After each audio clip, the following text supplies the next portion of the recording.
Chairperson ഈ വിഷയം സഹ കൗൺസിലർ ശ്രീ ശശികുമാർ അവതരിപ്പിച്ചതിൻ്റെ സന്തോഷം ആദ്യം ഞാൻ ഈ കൗൺസിലിൽ പങ്കുവയ്ക്കാം. കാരണം അദ്ദേഹം കൗൺസിലർ മാത്രമല്ല, ഞങ്ങളുടെ പാർട്ടിയുടെ സമുന്നതനായിട്ടുള്ള ഒരു സ്ഥാനം, പാർട്ടി മണ്ഡലം പ്രസിഡന്റ് എന്ന് അടുത്തിടെയാണ് അദ്ദേഹം സ്ഥാനമേറ്റത്.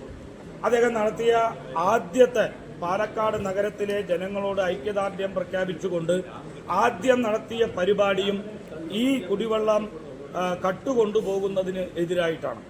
ചെയർമാൻ, ഞാനത് അടിവരയിട്ട് തന്നെ കട്ടുകൊണ്ടുപോകുന്നു എന്ന് പറയാനുള്ളത് ഞാൻ തിരിച്ചു പറയാം. ഇതേപോലെ തന്നെയാണ് ഈ വിഷയത്തിൽ അദ്ദേഹം ഒരു കൗൺസിലർ ആയതുകൊണ്ട് ഈ പ്രശ്നങ്ങൾ നടക്കുന്നതിൻ്റെ ആദ്യത്തെ കൗൺസിലാണ്.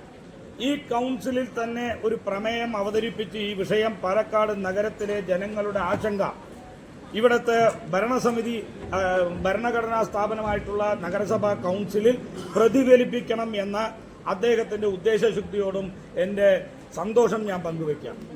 ചെയർമാൻ, ഈ വിഷയം രാഷ്ട്രീയമായിട്ട് എല്ലാവരും ഏറ്റെടുത്തിട്ടുണ്ടെങ്കിലും CPM ഈ പദ്ധതിയെ അവതരിപ്പിക്കുന്നത് പല കോണുകളിലാണ്.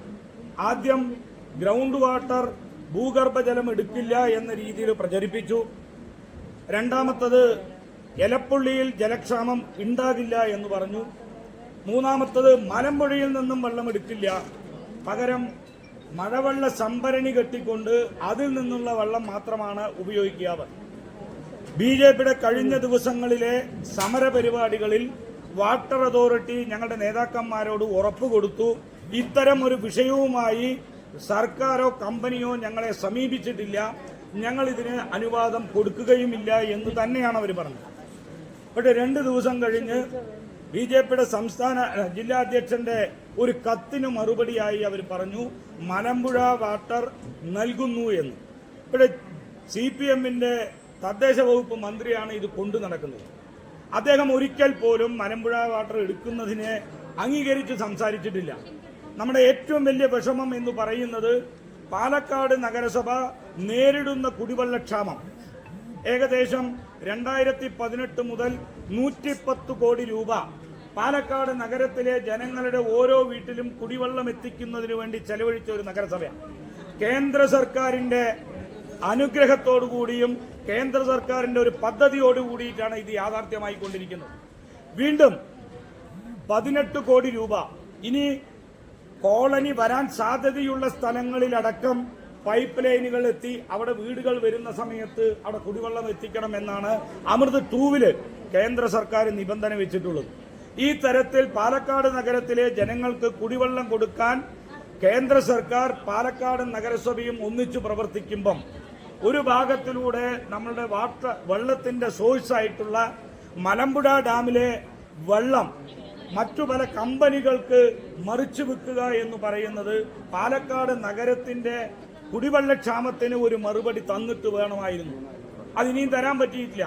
2018 ഇൻവെസ്റ്റ് ചെയ്തിട്ടുള്ള 110 കോടി രൂപ ഇന്ന് 2024 ആയിട്ടും ആ പദ്ധതി പ്രകാരം 24 മണിക്കൂർ കുടിവെള്ളം എന്ന അതിന്റെ ലക്ഷ്യം നേടിക്കൊടുക്കാൻ വാട്ടർ അതോറിറ്റിക്ക് ഇനിയും സാധിച്ചിട്ടില്ല. അതിനുള്ള ഒരു സമാധാനം അവർക്ക് നിരവധി യോഗങ്ങൾ ഇതേ കൗൺസിൽ ഹാളിൽ നടന്നിട്ടുണ്ടെങ്കിലും എന്തുകൊണ്ട് കുടിവെള്ളം കൊടുക്കാൻ സാധിക്കില്ല എന്നുള്ളത് അവർ പറയുന്നില്ല. അതിന് കാരണമായി നമ്മൾ കണ്ടെത്തുന്നത് മറ്റു പല കമ്പനികൾക്ക് ഈ മലമ്പുഴ അണക്കെട്ടിലെ വെള്ളം വിൽക്കുന്നത് കൊണ്ടാണ് എന്നതിൽ തർക്കമില്ല. പക്ഷേ ആ മലമ്പുഴ അണക്കെട്ട് നിർമ്മിക്കുന്ന സമയത്ത് കുടിവെള്ളത്തിന് വേണ്ടിയും ജലസേചനത്തിന് വേണ്ടി എന്ന് നിബന്ധന ആ അണക്കെട്ട് നിർമ്മിക്കുമ്പോൾ തന്നെയുള്ളത് ഈ മാറി മാറി കേരള സംസ്ഥാനം ഭരിച്ചിട്ടുള്ള സർക്കാരുകൾ അതിനെ അട്ടിമറിച്ചുകൊണ്ട് വെള്ളത്തിനെ കച്ചവടച്ചരക്കായി കണ്ടിരിക്കുന്നതാണ്. പാലക്കാട് നഗരത്തിലെ ജനങ്ങളുടെ കുടിവെള്ള പ്രശ്നത്തെക്കാൾ വലുത് മദ്യശാലകളാണ് എന്ന നയം പ്രഖ്യാപിച്ചതുകൊണ്ടാണ് CPM ഇതിന് മുതിർന്നിട്ടുള്ളത്. ഇതിനെതിരെ പാലക്കാട് നഗരത്തിലെ ജനങ്ങൾ തന്നെ അതിശക്തമായിട്ടുള്ള പ്രതിഷേധങ്ങൾ വരും തലമുറയിൽ കാണാൻ പോകുന്നതേയുള്ളൂ എന്നതിൽ തർക്കമില്ല. പക്ഷേ ഇവിടെ ബഹുമാനപ്പെട്ട സഹ കൗൺസിലർ ശശി ചൂണ്ടിക്കാണിച്ചത് ഒരു MLA അദ്ദേഹം ആദ്യമായി ഒരു MLA ആയി അസംബ്ലിയിലേക്ക് പോകുന്ന സമയത്ത് പാലക്കാട് നഗരത്തിലെ ജനങ്ങൾ അല്ലെങ്കിൽ തൻ്റെ അസംബ്ലി കോൺസ്റ്റിറ്റ്യുവൻസിയിലെ ജനങ്ങളുടെ പ്രശ്നമായി ജനകീയ പ്രശ്നമായി അവതരിപ്പിക്കാതെ ഒരു കേവലം രാഷ്ട്രീയ പ്രസംഗം മാത്രമായി അതിനെ കണ്ടു.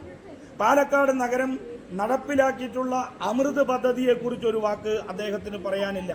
പാലക്കാട് നഗരം നടപ്പിലാക്കിയിട്ടുള്ള അമൃത് പദ്ധതി BJPക്കാരുടെ വീട്ടിൽ മാത്രം കൊടുക്കുന്ന കുടിവെള്ള പദ്ധതി അല്ല, പാലക്കാട് നഗരത്തിലെ 52 വാർഡുകളിലും കൊടുക്കുന്ന പദ്ധതിയാണ്. ഈ തരത്തിലൊരു പദ്ധതി നടപ്പിലാക്കി അത് പൂർണ്ണതയിലേക്ക് എത്തിക്കാനുള്ള ശ്രമങ്ങൾ നടന്നുകൊണ്ടിരിക്കുമ്പോൾ അതിന്റെ കടക്കൽ കത്തിവെക്കുന്ന ഒരു നിലപാട് അത് CPM ഭരിക്കുന്ന കേരള സർക്കാർ ചെയ്താലും അതിനെതിരെ ശബ്ദിക്കാൻ വിമുഖത കാണിക്കുന്ന UDF ചെയ്താലും പാലക്കാട് നഗര ജനതയെ സംബന്ധിച്ചിടത്തോളം രണ്ടും ഒന്നു തന്നെയാണ്. ചെയർമാൻ, ഈ പദ്ധതി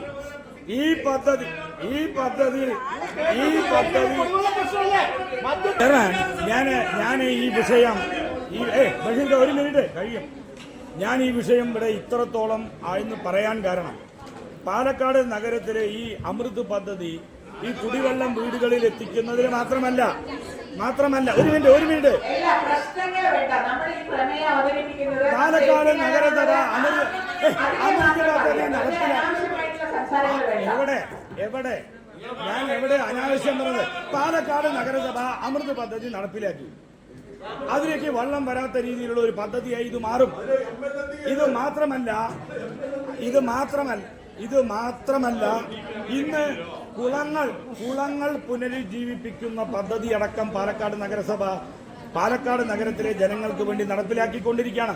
ഈ സമയത്ത് വന്നിട്ടുള്ള ഈ പാലക്കാട് നഗരത്തിലേക്ക് വരുന്ന കുടിവെള്ളത്തെ മറിച്ചു വിൽക്കാനുള്ള കേരള സർക്കാരിന്റെ തീരുമാനത്തിനെതിരെ ഈ പ്രമേയം ഐകകണ്ഠേന പാസാക്കണം.